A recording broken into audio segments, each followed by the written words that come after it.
Hello student, कैसे हैं आप सब। एक बार पुनः से कोचिंग क्लासेस पर स्वागत है। उम्मीद करता हूं आप सब अच्छे होंगे, मस्त होंगे, बेहतर होंगे, आपकी पढ़ाई बेहतर चलेगी। बच्चों, क्लास 11 फिजिक्स में एक नया चैप्टर स्टार्ट हो रहा है, कणों के निकाय की गति और दृढ़ पिंड। मतलब कणों के निकाय की गति। आप कण का मतलब तो समझते होंगे कि कोई भी पदार्थ है वो जिनसे मिलकर बना होता है कण, यानी सबसे छोटा आकार। जिससे मान लीजिए ये स्केच है बच्चों, ये भी कहीं ना कहीं छोटे छोटे कणों से मिलकर बना होता है। ऐसे कई सारे एग्जाम्पल्स आप ले सकते हैं। आपका मान लीजिए यहाँ पे कैंची है, देखो ये कैंची है, ये भी छोटे छोटे कणों से मिलकर बना होता है। आपका ये प्रिज्म है, प्रिज्म देखे हो आप लोग 12th क्लास में, सिलेबस में है। तो ये प्रिज्म भी कहीं ना कहीं छोटे छोटे कणों से मिलकर बना होगा। अब मैं उन छोटे छोटे कणों को आपके सामने उपस्थिति करा रहा हूँ भाई। ये देखना, थोड़ा सा कचरा ना फैल जाए।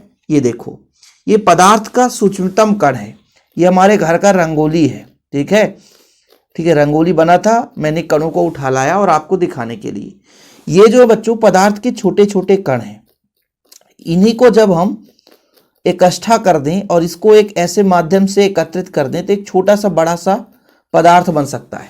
जैसे मिट्टी का ढेरा होता है, पानी डालकर उसे सुखा दो तो वो जम करके एक बड़ा ढेला बना देता है, तो वो आपका पदार्थ बन जाता है। तो कण क्या है? एकदम सूक्ष्मतम निकाय है, सूक्ष्मतम, जिसका आकार बिल्कुल नगण्य हो। देखो वस्तु के सापेक्ष उसका आकार बहुत ही नगण्य है। जैसे ये भी कांच है, कांच के भी छोटे छोटे कण होते हैं और उन्हीं कणों से मिलकर के ये आपका कांच बन चुका है और एक प्रिज्म का रूप ले लिया है। तो ऐसे ही देखिए चमकदार भी है। वैसे कैमरे में चमक नहीं रहा, लेकिन लाइटिंग में शाइन करता है। आपके घर में जब आप रंगोली बनाते होंगे तो देखे होंगे। आप रेत के कण ले लो ना, यही सूक्ष्मतम कण है। जो जैसे मान लीजिए हम आगे चैप्टर पढ़ेंगे, कोई भी निकाय मानकर चलेंगे कि कई सारे कणों से मिलकर बना हुआ है। वो कण ऐसे ही है जिनका द्रव्यमान m1 m2 m3 अलग अलग द्रव्यमान हो सकते हैं ना। यहाँ पर देख सकते हैं कई सारे कण से, है ना। इन कणों का द्रव्यमान अलग अलग होगा। मान लीजिए इसका सेंटर पॉइंट होगा, केंद्र बिंदु होगा, उससे दूरियां भी अलग अलग होगी। तो इस तरीके से हम कणों को समझते हैं। तो कण किसे कहा जाता है यदि पूछ दिया जाए तो कण क्या है बच्चों? किसी भी वस्तु का एकदम सूक्ष्मतम आकार का भाग जिसके आंतरिक बनावट की उपेक्षा की जा सकती है। मतलब उसके बनावट को नगण्य के समान मान सकते हैं, उसकी संरचना को हम लेते ही नहीं है कि किस प्रकार से आकार का होगा, ठीक है। तो भाई ऐसी वस्तु जिसका आकार बिल्कुल नगण्य हो, बहुत ही कम हो, हम वस्तु का भी नाम दे देते हैं भाई साहब, वस्तु भी बोल देते हैं। तो जिसका आकार नगण्य हो और जिसकी आंतरिक बनावट की उपेक्षा की जा सकती है, मतलब उसके बनावट में ध्यान ही नहीं देंगे। जैसे आपका इलेक्ट्रॉन, प्रोटॉन, न्यूट्रॉन, ये सब मूलभूत कण होते हैं। अभी मैं सिर्फ समझा रहा था, एक छोटे छोटे कण की बात कर रहा था। इससे भी ये जो जितने भी कण अभी आपको मैं दिखाया था, उसके अंदर भी इलेक्ट्रॉन, प्रोटॉन, न्यूट्रॉन होता है। ओके, तो एकदम सूक्ष्मतम आकार का एक छोटा सा वस्तु जिसकी हम बनावट की उपेक्षा कर सकते हैं, वो आपका कण कहलाता है। पार्टिकल्स जिसे बोला जाता है। निकाय क्या बच्चों? कई कणों या कई वस्तुओं जो एक दूसरे पर अन्योन्य क्रिया करते हैं से बने प्रबंध को निकाय कहते हैं। ये सबसे बढ़िया एक निकाय है, सबसे बढ़िया एक निकाय है, सबसे अच्छा एग्जांपल्स ये आपका एक निकाय है, ठीक है। यदि मैं मोबाइल दे दूं बच्चों तो ये आपका एक निकाय है जो कि कणों से मिलकर बना हुआ है, ठीक है। ये एक हमारा पेन है, ये भी एक निकाय है। ये आपका स्केल है, देखो जरा स्केल है, ये आपका क्या है? निकाय है। तो भाई साहब कहीं ना कहीं कणों या वस्तुओं के एक दूसरे से अन्योन्य क्रिया करके जब, है ना, वो तैयार हो जाता है तो आपका निकाय बन जाता है। जैसे एग्जाम्पल में, यदि शांत जल में एक नाव पर कई व्यक्ति बैठे हो तो व्यक्तियों सहित नाव एक निकाय बन जाता है। जैसे बस है बच्चों, बस में कई सारे व्यक्ति बैठ गए तो बस व्यक्तियों सहित एक निकाय कहला गया। एरोप्लेन में कई सारे व्यक्ति बैठ के जा रहे हैं तो भी आपका एक निकाय है। मतलब कई वस्तुओं का समूह, एक कई कणों का समूह हम मान सकते हैं कि भाई ये जो हमारा दृढ़ पिंड है कई कणों से मिलकर बना हुआ है। दृढ़ पिंड किसे कहेंगे? जिसका भाई कोई परिवर्तन ना हो सके। देखिए ना जरा, यहाँ पे दृढ़ पिंड ही है। दृढ़ पिंड क्या है? जिस पर हम बाह्य लगाते हैं, गति भले करे लेकिन उसके आकार आयतन में परिवर्तन ना हो सके, वो आपका दृढ़ पिंड कहलाता है। दृढ़ पिंड किसे कहते हैं? कि हम बाह्य बल लगाते हैं तो उसके आकार आयतन में कोई परिवर्तन ना हो सके। अब इसके हम एग्जाम्पल समझते हैं। इस पे हम बल लगाते हैं, देखिए, तो भले उसकी स्थिति परिवर्तन हो सकता है बच्चों, स्थिति बदल रहा, देख रहे हो ना, स्थिति बदल गया, इस पर बल लगा रहे हैं लेकिन उसके आकार आयतन में कोई परिवर्तन नहीं होता है, तो फिर आपका ये दृढ़ पिंड है। क्या है? दृढ़ पिंड है। ओके, चीजें क्लियर है? निकाय आप समझ गए होंगे, ये कई कणों से मिलकर बना तो एक निकाय है। बस में कई सारे व्यक्ति बैठ गए सवारी, वो भी एक निकाय बन जाएगा। नाव पर आप कई लोग बैठ जाओ तो भी आपका एक निकाय बन जाता है। अब निकाय पर आंतरिक बल क्या होता है? निकाय के अवयव एक दूसरे पर अन्योन्य क्रिया करते हैं और एक दूसरे पर बल लगाते हैं, उसे आंतरिक बल कहते हैं। सीधा मतलब संबंध है बच्चों कि जो कण होते हैं एक दूसरे पर बल लगाते हैं और फलस्वरूप वो एक दूसरे से बंध जाते हैं। फलस्वरूप क्या बनता है? एक निकाय बनता है। तो उनके बीच जो अन्योन्य क्रिया होती है और जिस बल से बंधे रहते हैं तो वो आंतरिक बल कहलाता है। यानी कोई भी निकाय है, अंदर कणों के बीच लगने वाला बल आंतरिक बल कहलाता है। जैसे व्यक्ति एक दूसरे पर जो बल लगाएंगे, मान लीजिए ये व्यक्ति कैसे, नाव में 10 लोग बैठे हैं और एक दूसरे पर फोर्स लगाकर बैठे हैं, तो फिर वो आंतरिक बल कहलाएगा।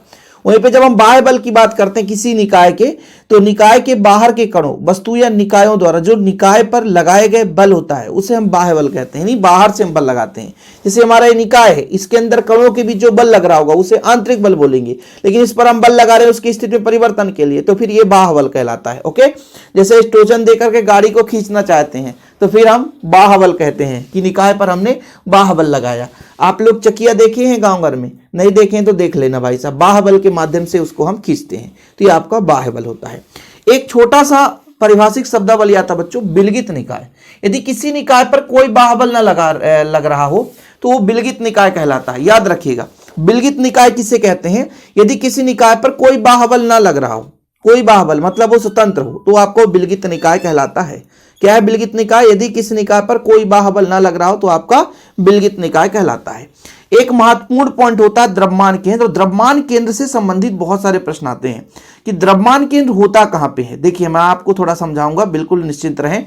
द्रव्यमान केंद्र है क्या?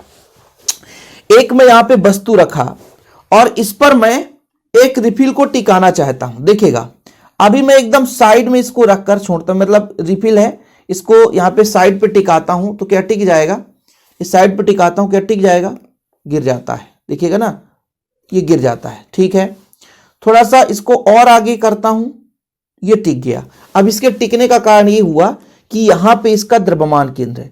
इसको थोड़ा सा और आगे बढ़ाता हूं तो अभी टिक रहा, क्योंकि यहां पे द्रव्यमान केंद्र है। थोड़ा सा और आगे बढ़ाता हूं, भैया ऐसे चलो, अभी द्रव्यमान केंद्र पर है, इसलिए आपका वस्तु एक दूसरे पर टिका हुआ है। और इसको थोड़ा सा आगे बढ़ाता हूं, हाथ से बढ़ाना पड़ेगा, ये लो, फिर गिर गया।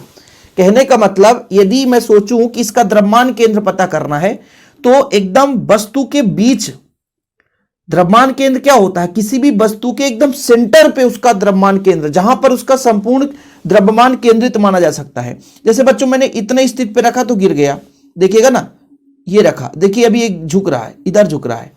अब मैं यदि इसको इतने पे रखता, देखिए झुक रहा है, छोड़ दिया तो गिर गया। लेकिन इसी को मैं यदि बीच पे रखता तो इसका निष्कर्ष ये होता, टिकेगा। बीच पे रखता, यदि यहां पे रखता तो उधर क्या है, ढलान है, इसलिए भाग रहा है, तो ये टिक जाता है। इसके पीछे रीजन क्या है? इस संपूर्ण वस्तु का द्रव्यमान यहां पर है।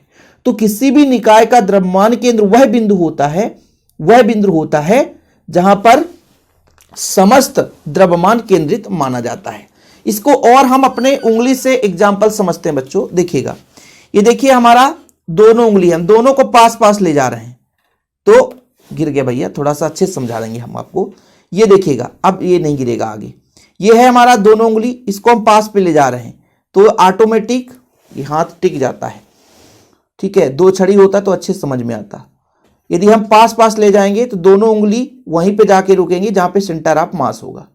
ठीक है, ऐसा नहीं होता हम एक ही उंगली पर बल लगा रहे थे, बच्चों, लेकिन हमारा जो पूरा दोनों उंगली है वो बीच पे ही जाकर रुकेगा। इसके मैंने 60 वीडियो लेक्चर के माध्यम से भी आपको समझाया था कि किस प्रकार से द्रव्यमान केंद्र हम मानते हैं। तो किसी वस्तु या निकाय का द्रव्यमान केंद्र एक बिंदु होता है जहां पर समस्त द्रव्यमान केंद्रित होता है बच्चों। इतना क्लियर? अब बात करते हैं बच्चों, स्टार्टिंग में आपने पढ़ा दृढ़पिंड। दृढ़पिंड किसे कहते हैं? तो दृढ़पिंड उस वस्तु को बोलेंगे जिस पर बाह्य बल लगाने पर उसके आकार और आयतन में कोई परिवर्तन नहीं होता। ध्यान रखिएगा, सबसे बढ़िया एग्जांपल मैं प्रिज्म को समझा रहा हूं भाई, यहां पर देख लो, इस पर हम बाह्य बल लगाएंगे तो इसके आकार और आयतन में कोई परिवर्तन नहीं होगा।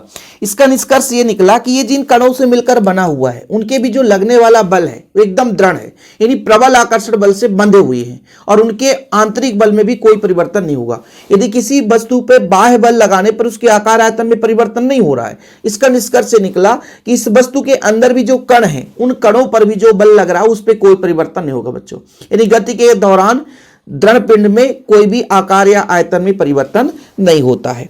ऐसे मान लीजिए आप बहुत सारे द्रव्यमान केंद्र के उदाहरण समझ सकते हैं।